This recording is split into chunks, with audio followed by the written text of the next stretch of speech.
Boom. Man, we're live. Welcome to the first episode of Watching While Black. It's your boy, Big Esco, aka Ryan Escobar, representing Souls of Liberty here. And I think you get from the name of this show, it's all about me watching stuff while black. And the first thing we're gonna watch is Westworld Season 3. Now, if you haven't seen Westworld before, I'll give you a quick synopsis. Some crazy ass people basically decided that they want to take some robots, make a game, Disneyland, adult, violent, sex theme park out of them. Shit goes crazy. Turns out that it's not about the robots, but it's about the guests. And the guests are being watched by the robots. It's a crazy show, but I'm calling it now, spoiler alert, because we're going to get into episode 1 of season 3. So the show opens up with some rich dude, don't really know who he is. He's being a complete dick to his wife. He's got this high-tech house. He's freaking out because I'm sure his investment with Westworld is going crazy. And lo and behold, who breaks into his house on some Catwoman shit? Dolores. Okay, now, Dolores' character has done a complete 180. You thought I was going to say 360, but I know math. She did a complete 180 of her character arc from season 1. You know, she was this sweet, unsuspecting host who was just being violated all the damn time, and now she's back fighting back for the host. I mean, Dolores is basically Malcolm X for the host. She's not going for that bullshit, and she's out to get all the people who had something to do with Westworld. So boom, this dude sleep. He put some type of mechanical thing on his head, I guess, to go to sleep. You know, as humans, I guess we've digressed that weed's not working for us anymore, so we got to get these chips to go to bed, you know. So he goes to bed, boom, he's waking up by Dolores breaking into his house. Now I'm thinking to myself, you know, nobody on the outside knows who Dolores is. Everybody's like, oh my God, who is this? Who is this? But she's going after people she's seen before. Now, maybe it's just me, but if I was off on an island in China, raping, killing, having sex with all these robots, I might remember what some of these robots look like. Especially these are all the same people who are going after her. So nobody knows what Dolores looks like? You telling me she's the most famous host from Westworld? She's like one of the first ones, and nobody on the outside know what any of the hosts look like? I don't know. It's kind of weird to me. Open up with her basically kicking this dude's ass. You know what I'm saying? She makes him go through all of his loops, just kind of like the guests made the hosts go through all of their loops, and all the people at Westworld just making these guests go through these same routines over and over and over again. So she does the same thing with him. Somehow he slips, he falls, he kills himself. Now the wife, she's got hella money. She can move on with her life. Shout out to Dolores. This dude, Caleb, played by Aaron Paul, you know, he's obviously going through something. He wakes up to this phone call from Francis, who's played by Kid Cudi. I was very happy to see Kid Cudi. Of course, I am a child of How to Make It in America, and HBO has robbed us of not giving us season 3, 4, 5, and all the way to 10 like we know How to Make It in America would be. Just for another show, you know. Now, at first, it's kind of hard to tell whether or not Francis is real or not, you know, because Caleb says things about like what they used to do, just like another one of those dream things. But we do come to find out that basically Francis is a part of some type of app for treatment for people dealing with probably, you know, PTSD, or you've lost a loved one. You know, that makes sense. We got the data from the Westworld, and then obviously we're still collecting data in the real world, so we got enough of probably keeping everybody's Instagram videos or whatever social media they have to recreate phone conversations between people. You know, a little freaky to me, but hey, I'm not living in the future yet. So either way, we go into this dude Caleb's life. It's kind of shitty. He's back from the war. I guess in the future, we don't really treat our veterans with that much respect either. We haven't learned as a people yet. So he hops on this app, Rico, and he start trapping off the app. You know what I'm saying? And who does he run into? None other than Lena Waithe in Beast Mode. Now, if I was going to trap and do some shit in the future, I would love to trap with Lena Waithe in Beast Mode. Makes complete sense to me. So they're just running around doing all this crime and shit like that. They blow some shit up on some Matrix shit. I'm like, whoa, where's Westworld going with this? But it's kind of cool to see, you know, how technology and society they've really done a good job of merging the two, kind of foreshadowing how we would use it. I think it's a lot of intuitive design. You know, we already got Google and Siri and all that stuff kind of predicting our purchases and stuff like that. So it only makes sense that we would have to do crime in a new way too. You know what I'm saying? I'm not mad at it personally, but hey, that's me. But you can do low-level crime, high-level crimes. They got crimes called personals, which is more like kidnapping, stuff like that. So Caleb seems like he's not really into doing the personals, Lena Waithe and Beast Mode probably catching bodies, so their numbers are pretty high. If I was gonna catch any bodies, I would definitely want it to be with Beast Mode.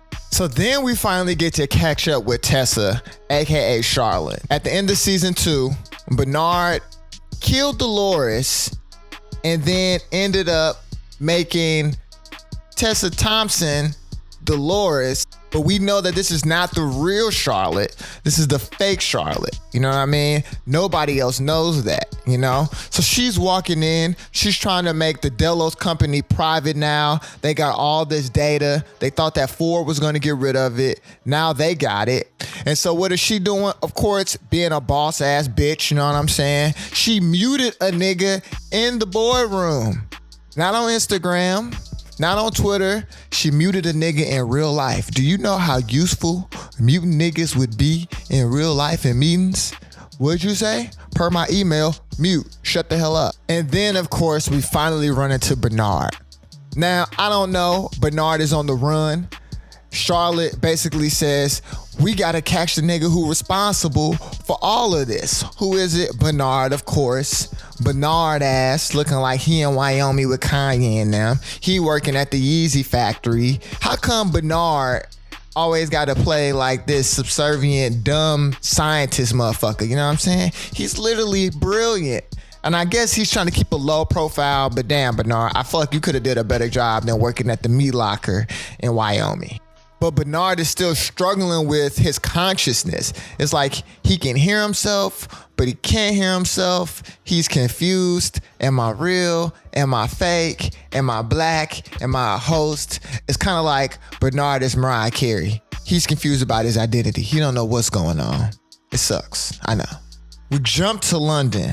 Now Dolores is seducing some square dude who owns a company who clearly has something to do with Westworld. We don't know right off the bat, but she pull up in the Tesla. She on her Batwoman, Catwoman, midnight undercover shit. You know what I'm saying? I'm really feeling this new Dolores, but I think it's really cool to see how people from the real world kind of downplay Westworld and everything that's been going on because they really don't know what happened.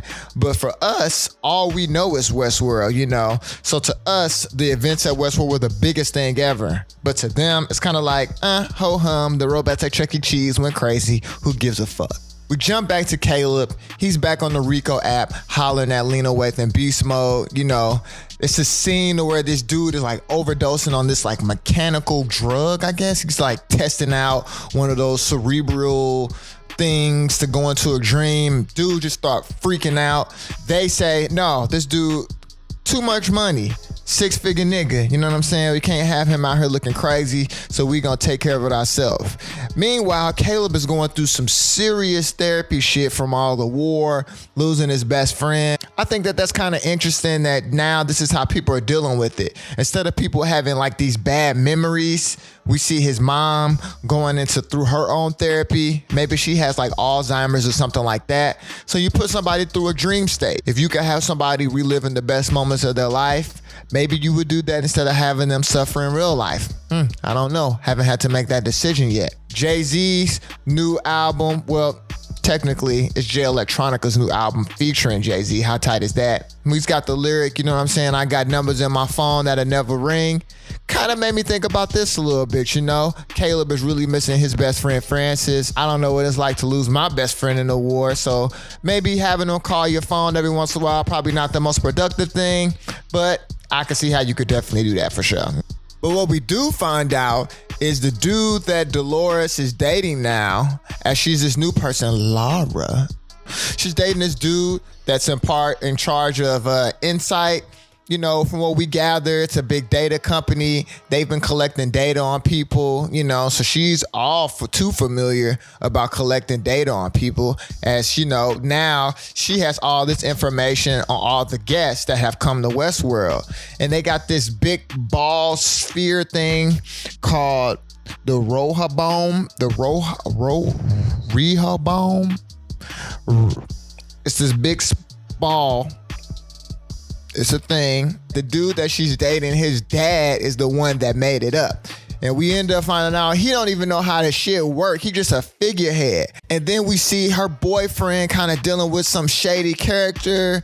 This woman pulls up on him like, are you letting out secrets? He like, I'm not letting out no secrets. He kind of run away like a little bitch. I don't know.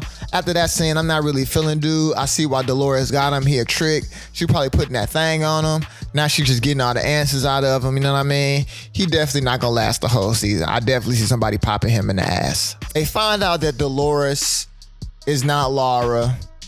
This mean dude basically drugs her. They drag her out. They're gonna kill her, but they don't know that they got the number one hitter with them. Dolores break out into her superhero shit. Oh yeah, my bad, y'all. Want to introduce y'all to Zoe. He black too. He was watching the show with me as well. She bust out. She get the shooting motherfuckers. And she really on her Terminator shit. She don't give a fuck. You know what I'm saying? Fuck all the humans. Get a grip. You know what I mean? She just coming through, busting through. Dude who kidnapped her, running his mouth, talking too much, tell her who actually runs that big spear. Serac? It was Serac, because I remember thinking it sounded like Serac. It was Serac. Serac is the person who got the big sphere. You know what I'm saying? It's a lot of questions so far. I mean, it's only episode 1. And of course, at the end of the episode, who falls into Dolores? She get all jacked up. She was shooting niggas. Caleb, walk around the corner, perfect timing, falls into his arms. Just like she fell into William's arms, aka the man in the black hat. Know what I'm saying? I see what you did there, Westworld. Can't get nothing past a brother. My man Bernard end up getting, they beat up because they realize, this the dude who responsible for Westworld. Let's run up on him. Wrong. Bernard is a host. He go Black Terminator, get the beating their ass. That's the Bernard I want to see. Fight back, Bernard. You know what I'm saying? It's 2050 something, brother. Now, in the end credits, it was a little weird, kind of confusing. They had my girl Maeve. She been representing all the black hosts for real. For whatever reason now, she dressed like Rosa Parks and or Coretta Scott King. Hard to tell. Why they keep putting the black host in all these bad predicaments? Can she not go to Africa world? Is there an Egypt world? Can we go to 80s hip hop world? Can we go to Harlem Renaissance world? I got questions. I need answers. But y'all tell me what y'all think. You know what I'm saying? Episode 1 was crazy. Obviously, I'm really excited. What's some predictions y'all got? I personally think that Bernard is not going to fulfill his destiny of trying to stop Dolores and Charlotte and all these other hosts, because we can't forget Dolores got those other spheres. You know what I mean? Who knows who those people are? One of them got to be Teddy. So I'm waiting to see Teddy. Teddy is coming back this season for sure. I know he is, because Dolores not going to let Teddy go. You know what I'm saying? That's her main nigga. She not letting her nigga go. Ain't that right, Zoe? Well spoken, my brother.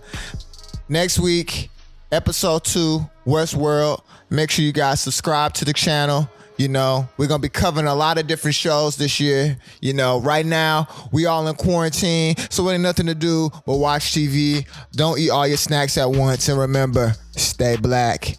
It's your boy, Big Esco, watching while black. Peace.